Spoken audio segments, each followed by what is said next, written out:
More financial worries to report for New Jersey hospitals. They face deep cuts in Medicare reimbursements. The New Jersey Hospital Association claims those cuts could force cash-strapped hospitals to slash services or to shut down altogether.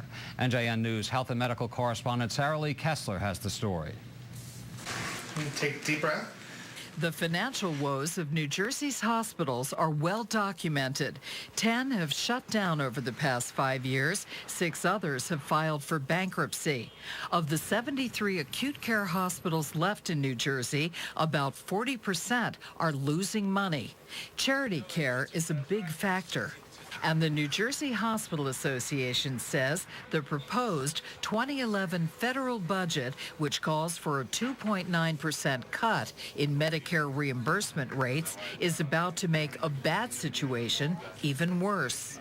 Hospital payments for Medicare services provided will be reduced by $120 million in the coming year. And in this fiscal environment, those are quite onerous. And you ask yourself the question, what ultimately would this mean to the patient? Including patients who've come to rely on hospitals like Mountainside and Montclair for free screenings for everything from blood pressure to blood sugar to glaucoma and other eye disease. There's no question that prevention is the best medicine. Healthcare reform invests $15 billion to help us catch diseases early. I think it's the best investment this country can make.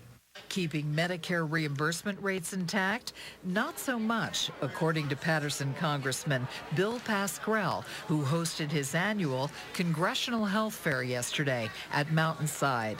There will be certain cuts, but it will go to hospitals, but none of the benefits for individuals will in any manner, shape, or form be affected downward. The New Jersey Hospital Association says Medicare currently pays just 91% of what it actually costs a hospital to take care of a senior, and that further proposed cuts in Medicare reimbursement rates to hospitals would cause undue, unfair hardships.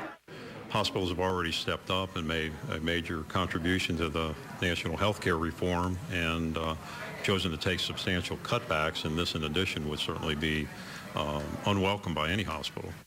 Some hospitals need to look at their own management. You know that, and I know that. So it isn't a question we're going to save every hospital. We lost a lot of hospitals in the last 10 years, and some of them maybe should have been lost.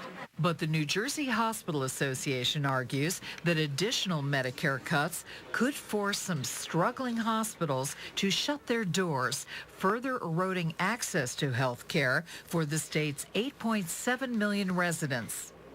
Sarah Lee Kessler, NJN News, Montclair.